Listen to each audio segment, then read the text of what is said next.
All right, we're going to do this in one take, and I'm going to go through everything I need to go through. I'm going to tell you all the stuff that I need to cover. I'm going to tell you where to buy good stuff, get good prices. I'm going to tell you what's going on with the crypto world, the news, everything as quickly as I possibly can so I can make this video kind of short. Maybe you might have to slow my voice down. Usually I speed it up to get things, through pretty quick, but you might have to slow it down. So I'm going to talk a little quick. So if you listen a little quick, we're going to get through a lot of info. And if I can just ask you right at the beginning here, do me a big favor, hit that like button. It goes a long way to make sure the channel keeps going and gets this info to more and more people, and we get mass adoption of crypto and all things crypto related. So let's get right into it. Here we go. All right, first thing, let's talk about the markets. Markets. Oh, Bitcoin.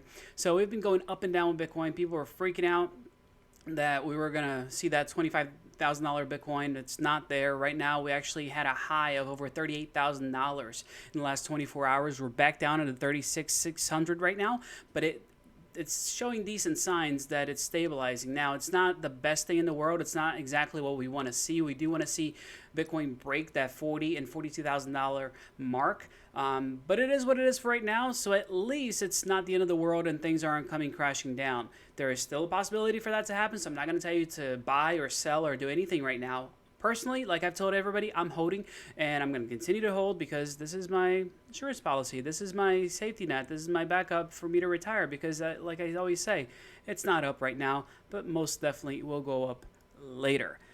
Moving right along. Next up, yeah, inflation sucks. That's what happens when you give money away to people. Like, prices are skyrocketing. Supply is all kinds of messed up. Prices are just ridiculous. Bitcoin, got a little boost because of the reports that came out. So keep that in mind. All the conversation that we're having today, Bitcoin is actually doing well because the dollar is not doing so hot. 5% inflation, we haven't seen this since 2008. This is really, really bad. This is really high. It's something that we haven't experienced in the U.S. for quite a while, and people don't really know what to do with it. It's impacting a lot of things, and I'll cover that report in just a little bit. I just want to let you know, everything you look at today, look at through those lenses. And I'm going to step away from the U.S. just for a hot minute here and talk about other countries. For example, Nigeria. Nigeria's central bank is trying this, digital currency in 2021. This is awesome. This is mass adoption. This is how it starts. It's with these smaller countries trying to do something with it, and it's going to help their economy tremendously because they're going to be the first adopters. So I'm just excited to see where this is going to go.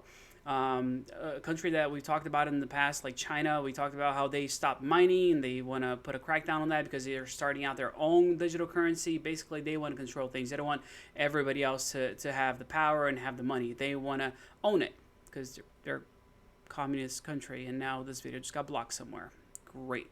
Anyhow, let's talk about somewhere else. India, we're looking up. This is good. So we talked about how things were kind of going downhill with India and what they wanted to do, crypto, banning it outright, and that they were having issues with banks and people were getting their money locked out. It was a mess. But now they're actually doing things to fix this. Here's the big takeaway for this article for all of you. We can definitely say that the new committee, which is working on cryptocurrencies, very optimistic on cryptocurrency regulation and legislature. So basically, we're going to tax people on top of crypto, which is, again, what countries want. They want to make money off of money. That's their main interest. It's, people talk about how, crypto is a scam. I'm referring to Donald Trump. He just doesn't get it. At the end of the day, they just want to be able to make money on top of money and see how they can reap some of the benefits of cryptocurrency, because you got to regulate it somehow if you're going to make money off of it. The legalization of anything generates revenue for the government, and this is just another way to do it. A little bit differently, though, someone who's looking at mass adoption is El Salvador. Here's what the president said. I've just instructed the president of LAGOSV, which is their state-owned geothermal electric company, to put a plan to offer facilities for Bitcoin mining with very cheap, 100% clean, 100% renewable, zero emissions from our volcanoes. This is going to evolve fast. People are loving this. I mean, you got over 70,000 likes on this post. It's basically saying, guys, we're all in this whole Bitcoin thing. Come on over. We wanna invest in you. We want to make sure that the country is ready to take care of people that want to mine, for the people that want to actually invest in the country. So he's going all in. And what he said about Bitcoin is that it's a currency. It's not. It's not a commodity. It's not a stock. It's not. It's a currency. So you can't be taxed capital gains on a currency, which is a huge deal. If you guys don't realize, like, that's a lot of money that he's willing to pass up on to make this thing go mainstream. And I'm just gonna scroll down here just for one quick second. This is super cool. That's actually Steam coming out. So the volcanoes there is a little scary, but at the same time, super useful if they're tapping into the natural resources to generate energy. Let's talk about something a little bit on the lighter side, and I promised to you that I will get to that. How to get that what is it, a 3090 RTX 3090 at a decent price, not from scalpers, because they really get to me, and I'll talk about that in a second here. But here we go. Doge and Bitcoin. So Elon Musk talked about how he's going to be sending the meme currency to the moon, literally. So he's got competition now, which is great, because I love when we're able to say, sorry, Elon, your ego is a little bit too big. Let's make sure that we got some other players in the field that are going to try to take some things over and try to make a point that you're not it. Please get me my truck as soon as possible. Now, here's what's going on. We got some people, sending Bitcoin to the moon, not Doge. So BitMEX announced that it would be supporting space robotic firm Astrobotic Technology in its company's mission to send its first commercial lander to the moon during Q4 of 2020. So here we go. We've got nothing against dog money. We felt it was only right to help Bitcoin get there first. This is hilarious. It's basically saying, sorry, buddy, it's not going to happen. But Elon is all in. He's saying that this is going to be a space race. Let's all go into it. What I've come to realize that whenever you have an egotistic personality and you want the attention, it doesn't matter if it's good, doesn't matter if it's bad. As long as it's attention, he'll take it. And he's going to continue, to take it. He wants his Twitter to just blow up more and more. That attention drives everything that he does. Something else talking about driving. This is the report. This is what drove Bitcoin to go up in price. And it's not pretty. It's not good at all. So this is the consumer price index. They basically tally up everything. So they figure out, where the markets are, where inflation is, where it isn't. And this is a really awesome document if you want to go over the details and the numbers. So they go, item by item, what's increasing, what's decreasing, what's the change in a ton of different areas. And scrolling back up. So here highlighted this piece.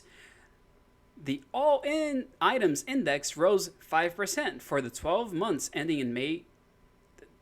It sucks. This is really bad. This is really, really bad. So it's very common for other countries to experience this kind of inflation. It's kind of natural. But for the U.S. to experience 5% inflation in 1 year, that's really high. And there's a bunch of things that are driving this number up. A big reason, of course, COVID, but chips is a huge deal with this one, and it's kind of getting messy.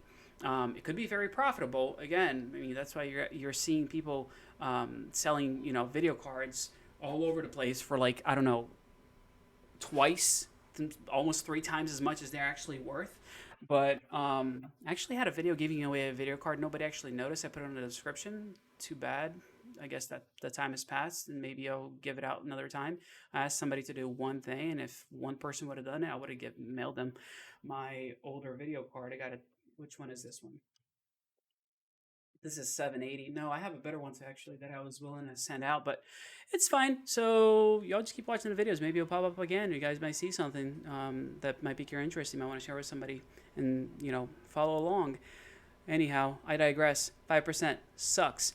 But if you have a card that you're not using because now you're working from home, I highly recommend you take a look at reselling that card, because value for those vehicles have gone up quite a bit for used cars. Make sure right here. Look at this. Used cars and trucks increase 29.7%. So if you buy new cars and you're used to going to the dealership and saying, I pay invoice price on my car. Yeah, you don't. That's not happening anymore. The dealers are paying more than invoice price. So they're passing that cost on to you. I was able to buy my car at the very end of 2019 below invoice price, which is almost unheard of.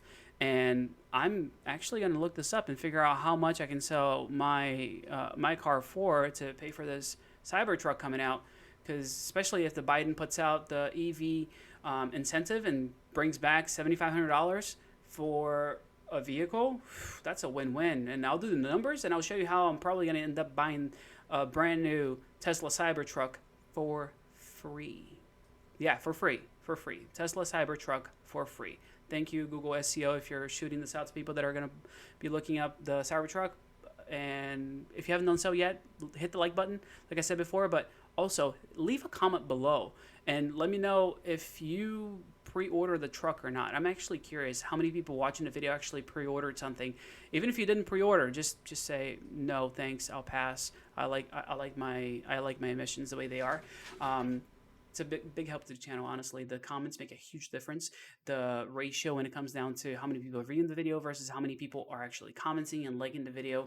So yeah, anyway, this consumer report, if you guys have time, if you want to nerd out like I like nerding out, read it. It's awesome to see what's actually happening. It's pretty beneficial for your own understanding as far as pricing goes, why things are up, and what took place, what's expensive, what's not. A lot of cars, like I know that Ford has a ton of stock for F-150s that are literally just sitting there, and it's all because they can't get chips to be able to finish those cars off.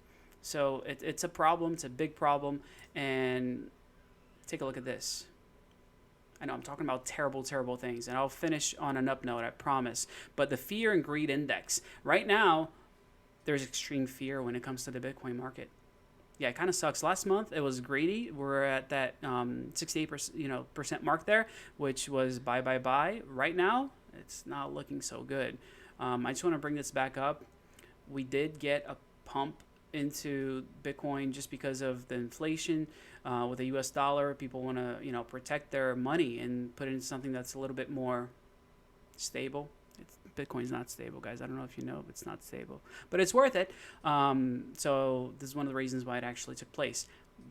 But let's talk about how to, I'm not going to talk about mining. I'm going to talk about getting a graphics cards here. Like, we're looking at the RTX 3090. I talked about the RTX 3070 Ti yesterday, how it was $599 and it was coming soon, and I watched it all day. And as soon as it launched, I hit refresh and it said out of stock. Somebody was pissed. That somebody was me. So I want to make sure I tell everybody about how not to pay scalpers, because right now I just looked it up and people are selling that card that's supposed to be $600 for $1,400. I just refuse to pay that much money. I know I can make it back if I mine with it, but it doesn't feel good. It doesn't give me the warm and fuzzies inside. It's just not something I can do right now. So now Stock.net has been around for quite a while. They're not as good as they used to be because there's a lot of people using it. And right now, as you can see, if you look at a 3090, you're going to see out of stock, or not tracking. And I'll give you an example. So a lot of these are Amazon, Walmart. You can't buy it. It's not available. And the ones that they are not tracking sometimes, you have to get on a waiting list and a drawing program. I know Newegg is doing this. So you have to get your name drawn to be able to actually buy the cards. It's insane. So I went over here and I took a look at the cards. So this is what they're selling for right now. How much time left? Let me see. Today, ended. So this one sold for $3,050. Little trick I want to show you guys. If you scroll down on the left side here, if eBay, I've actually done eBay sales, so I've done this quite a bit. So I went down there and I clicked sold listings, and I want to see what these things are selling for. So right here, somebody paid $3,250. This person actually got it at a good price of $2,900, $3,200. So it's going for about $3,000. And most of these people did not pay $3,000 for these cards. And I can't bring myself to pay this much for it. So if we go back to now in stock.net, you're going to see something here. It says NVIDIA RTX 3090 desktops. And this is what you get. And he shows you stuff that's in stock. So you can buy some of these items that are in stock right now and get a computer with a 3090 built in. And again, these numbers are too high. So I want to send you to the right place where you're going to be able to pay a lot less, like $1,000 less for these cards. So best place I've found, and I've done exhaustive research, and I'm going to definitely have to have chapters for this video, and I don't know if I'm going to get to it right away, but I will be in here fairly soon so that you can get right to this information. This is it. This is your Omen 30L desktop GT13-0380T. And for $3,099 getting shipped out in 2 weeks, you can get yourself an NVIDIA 3090. Yeah, GeForce RTX 3090 for just over $3,000. I don't know if you remember the thing I showed you here, but these people are paying over what a full built computer would be. Don't buy from these. Like, this is why the price is being driven so high. It's insane to pay over $3,000 for a graphics card alone when you can buy a computer for $3,099.99. This is the way to go. Please don't buy from eBay if you can. Like, hold back from doing that. Just, it's going to cause more and more. It's going to cause a bunch of, FOMO is what's going to happen. And more people are going to be buying these up, and the price is going to continue to go up and higher and higher and higher when you can actually go to the source, go to HP. I'm not a big fan of pre-built computers. Everything I have, I got a 3 open computers to my right now, plus one that I'm using, and a lot. Like, I do my own stunts essentially, and I put my own stuff together. But for right now, since I can't acquire a 3090 on my own and just basically buy it without paying absurd amount of money, this is the way to go. $3,000, $100, $3,100. It's yours. Like, if you really want a 3090, buy this one. And if you got spare money, buy it and send it to me, because I could really use the processing power right now, because I don't have a green screen. I don't know if you see that, but it's all AI thanks to NVIDIA Broadcast taking my background away. So, yeah, I'm going to leave it here. I'm going to say thank you. I'm going to remind everybody to, again, if you haven't done so, hit that like button. Make sure you subscribe to the channel. Share this with somebody that, is thinking about buying a video card for way too much money, and tell them how they should really do it. Because at the end of the day, hey, you buy that computer, you can use that video card on your, on your current computer. You can get a cheap video card, put it in it, sell the computer, and you just made yourself a ton of money. Sorry, I know. I'm giving you guys the how-to on making money off of other people with video cards, but hey, you do what you got to do. Just like I'm going to do this again and ask you to leave me a comment down below, because I really appreciate having you guys watch the videos. Even if it's not that many of you, I still really enjoy getting the feedback, getting to hear from you guys, figuring out what you guys like, what you don't like, what you want to hear about, and how I can further help you. And hope we can all enjoy this ride together. I'll see you guys on the next one.